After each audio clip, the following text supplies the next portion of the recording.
Welcome back to the North Star Takes podcast, your one-stop shop for Minnesota sports content and takes. Bailey Pulicki and Jacob Liberta with you here. You can find any of our videos on YouTube at North Star Takes Podcast, as well as follow us on Instagram at North Star Takes Podcast. Our goal is to have about 3 to 4 segments per week, and we'll split those segments up into different videos on YouTube for our YouTube audience. Today, our first segment we're going to talk about here is the schedule release of the Minnesota Vikings and the NFL in general. Pretty exciting time throughout the offseason. It's usually right after the draft, so it gives you some good football content to talk about. So I guess what are your initial thoughts about this schedule? I love the schedule release. Every year they just make a huge spectacle out of it, and I love it. That's how the NFL keeps people interested around the clock, even when they're not even close to playing games. They're still 4 months out. Everybody's getting excited about the schedule release. So, I mean, I think that's part of the reason why the NFL is king. They just know how to market everything and make everything a huge deal. So it's nice to have all the buzz surrounding this. You get all the build up to it. You even get the leaks during the day. It's like, oh, is this legit? Is this not? We can't wait to hear from the league tonight. and you get guys, the build up. Yeah, exactly. Guys on NFL Network, ESPN talking all about it, and then you love just totally overanalyzing everything. But that's what 100%. makes this totally fun. So I can't wait to dive in ourselves and everybody can hear our take on what we think this Viking schedule looks like this year. Absolutely. I think my favorite part about the schedule release time is how everyone wants to break down who has the toughest schedule, who has the easiest schedule, and it's based on the previous year's records, which you could toss it up. Yeah, toss it up in the trash. It means nothing. I mean, like the Steelers were 11-5 this last season, and I feel like that's really skewed. Yeah, they're not going to be nearly as good this year. So it's teams like that, and the Packers could be horrible if Aaron Rodgers ends up leaving. So that's a huge domino to fall. Yeah, exactly. So it's like, I mean, it's something to talk about, I guess, but it's nothing really worth hanging your hat on. I mean, this is set in stone. This is how the season's playing out. Exactly. Us making our picks in May. This is how it's going to go. Right. So week 1, the Vikings are starting off with Cincinnati. I think that's kind of an interesting matchup.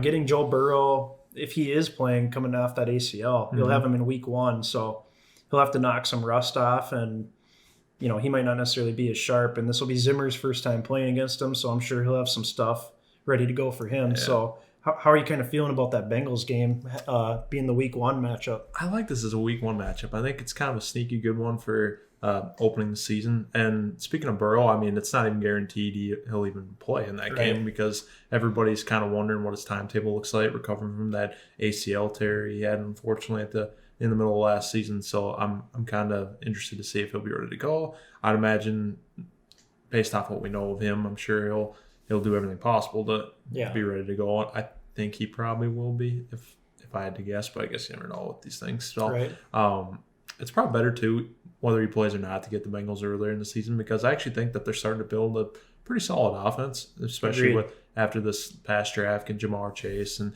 adding him to T. Higgins and Tyler Boyd, and then going along with Joe Burrow, the stud number 1 overall pick quarterback. And I think they could be playing some decent football by the end. So it's probably a good thing we're catching them at the beginning before they might get in any sort of rhythm. So I agree. I like that. And I like the return to Cincinnati for Zimmer, even though it just kind of lost most of its really intrigue, I guess, because this is our first time in Cincinnati, and it's been 8 years since he was actually since he was a coach there. So if this would have been 1-2 years into his tenure here, it'd probably been a big deal. But now it's kind of just a thing of the past, and Marvin Lewis is gone and everything, so it's kind of just different. But I'm really excited to see how we're going to come out in week 1 there. I think it's always good to start your season with a win. I think we have a great chance at that in this game against the Bengals. Agreed. I don't think you could sleep on them, but I think there's a great opportunity there. How are you feeling about this week 1 matchup? I think it's a good week 1 game to have. I mean, the Bengals they're going to be an up and coming team, but I don't know if they're quite there yet. That defense really needs a lot of work, I think. So yeah, exactly. Yeah, they have some good offensive pieces, and maybe this could potentially be a higher scoring game. We'll have to kind of see how the Vikings defense looks in week 1, but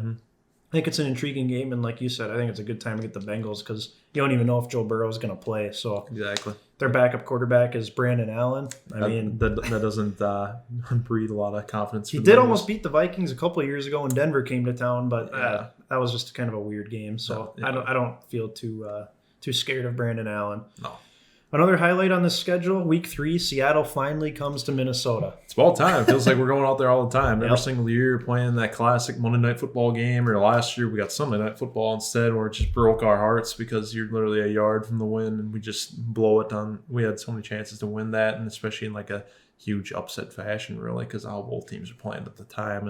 And of course, it just gets squandered away because, the Seahawks are one of the luckiest teams in the league. So just is what it is. But it's nice to finally have them come to U.S. Bank, and hopefully we'll be able to pack the stadium and really have that home field advantage with us. Yeah, that would be awesome. I feel like it's been forever since Seattle's come to play here.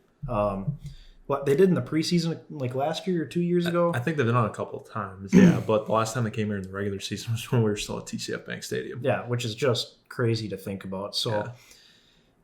I mean, at some point, I feel like the Vikings got to beat the Seahawks. They still haven't yet with Zimmer. I think this is the only NFC team Zimmer hasn't beaten. You're correct. Yep. So, yeah, I don't know. It'll be interesting to see how good Seattle actually is this year. They were pretty decent last year, despite not having great talent. So, yeah.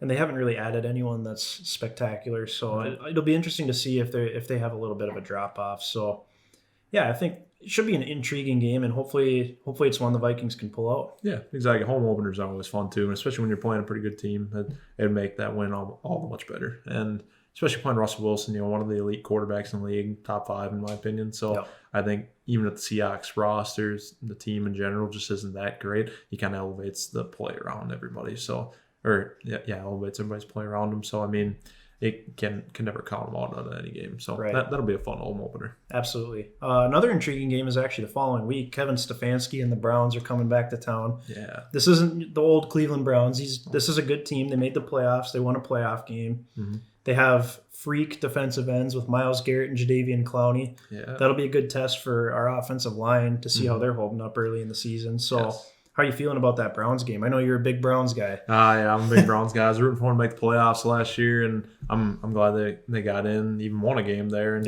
could have potentially stolen one from the Chiefs there. Actually, they're closer than anybody besides the Bucs in the Super Bowl, obviously. So that was something, especially for that franchise. They hadn't been to the playoffs in years, so for them to basically Stefanski, for him to breathe new life into this organization, it's been incredible. And I think it's just a byproduct of Stefanski coming from a well-run organization like the Vikings and kind of taking over, steadying things in Cleveland, and basically taking advantage of all the talent they have on the team. Like you said, they have a tremendous front four. They have guys that can get out after the passer, which that kind of concerns me with Kirk. We can harp on his lack of mobility and lack of pocket presence for days, but so that could be kind of a scary game for us. But if our offensive line is as good as it as advertised and as good as it looks on paper, honestly, with the additions we made this offseason, I mean, that should be minimized as much as we can. And then it'll basically come down to if our defense can stop their run game with the 1-2 punch with the guy Kareem Hunt and Nick Chubb, probably the best duo running backs in the league. Mm-hmm. And then they got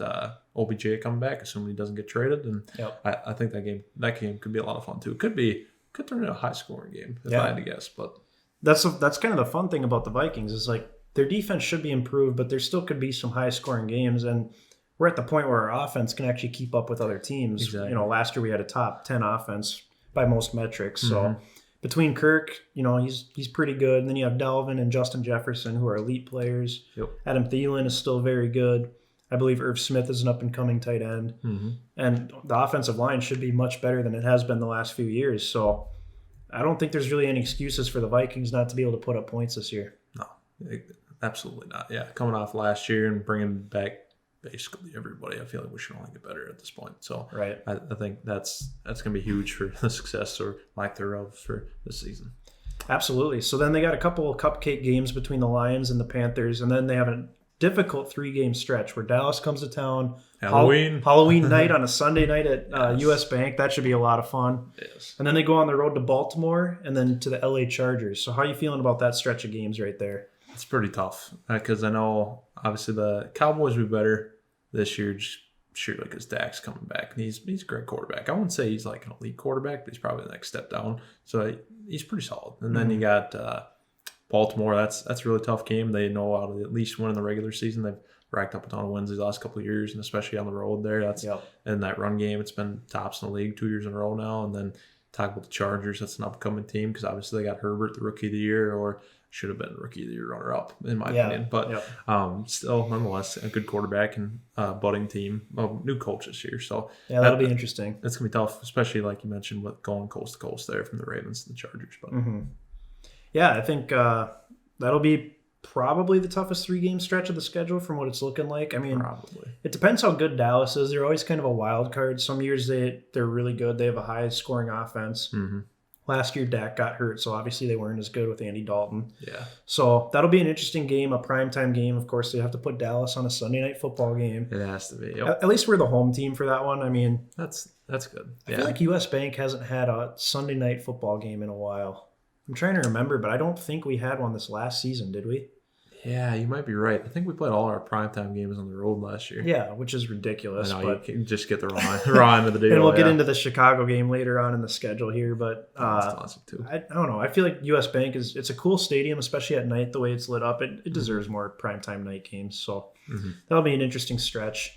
Vikings' first game against the Packers is Week 11 this season, which is a lot different than the previous seasons we've had with Kirk Cousins here, especially. Yep. Yeah, coming off last year, we were done with them within the first half of the season, but now it's all backloaded where we're not playing them until Week 11 for the first time. And obviously the big question there is Rodgers going to be there or not? It's Right. a completely different outlook on the game if Rodgers is there or not. If it's Love, then I feel great about our chances there, obviously. Same. But if it's Rodgers, a little bit more up in the air, I'd like to think even if it's Rodgers, we still split, but maybe if it's Love, maybe we get away with winning both games against Packers. So Yeah, it'll be interesting. I think if Aaron Rodgers is with Green Bay or not will definitely change how people feel about the schedule as a whole. Because if 100%. Green Bay becomes an easier opponent, having them in the middle of your season, Week 11, that's a good game to have. You know, a home game coming back from that tough road trip with Baltimore and the Chargers.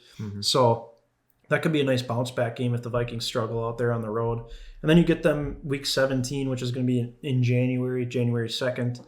That's going to be a tough one at Green Bay. It's going to be cold, and I think we kind of know that Kirk isn't the best in the cold weather. So no, which doesn't make any sense. He's from Michigan, went to Michigan State. I feel like he should be more of a grittier quarterback than he is. He should be, but so that'll be quarterback. That could be an ugly game. That could be a Dalvin Cook game. We'll have to see about that. So I guess another highlight would be the Pittsburgh Steelers coming to town for a Thursday night football game, Week 14. So that'll be an interesting one. That'll be a quick turnaround. They're at Detroit the Sunday before, and then the following Thursday, Pittsburgh comes here. So how are you feeling about that game? Do you like their chances of beating Pittsburgh? I do. I feel like we have to have that one if we're going to have a good record this year because I'm honestly a believer that the Steelers aren't that good. I think their defense is pretty solid if everybody's healthy, but I really don't like Big Ben. I think he's washed. I think the Steelers team should be like a 6-win team this year, if I'm being honest, because they're going to be in a tougher division in the league. And I think everybody's kind of overhyping them, if I'm being honest. Even I agree. Big Ben's come back from one last run.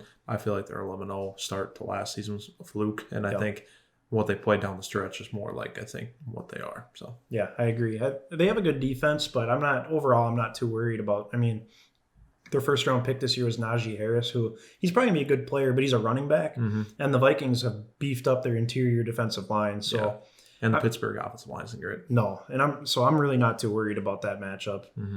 Then finally, here towards the end of the schedule, you get Chicago on Monday Night Football, of course, at Soldier Field, like every other year. The only difference is this is around Christmas time. It's the week before Christmas. Yep, I would be shocked if that's not Justin Fields starting in that game. Me too. The only way I don't see it being him is if he's hurt. Yep. Otherwise, that's going to be him, and that's going to be quite a first game, especially with all the rumors floating around that the Vikings were interested in taking him in the draft or themselves. So that will really get a first glimpse of maybe a quarterback we'll have to face for years to come. Yeah, that would be interesting too to see how he handles the colder weather. He did play at Ohio State, so he should be somewhat used to it. But played some gritty Big Ten games. Exactly.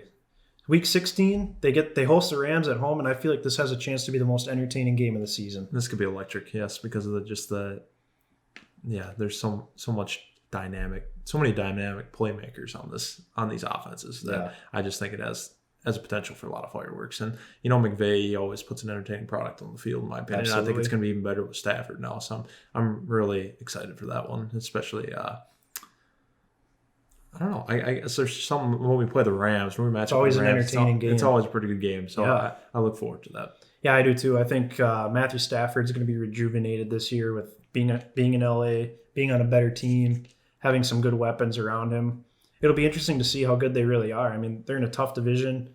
Arizona's an up-and-coming team. You got Seattle, obviously. Best division in football. Yeah, San Francisco, I think they're going to be good this year. So it'll be interesting to see how they duke it out. And I think each of these NFC West games is going to be kind of interesting to see how the Vikings match up with these teams. It's going to be kind of a litmus test to see where they rank in the NFC. If we're an actual Super Bowl contender or not. Exactly. Yeah.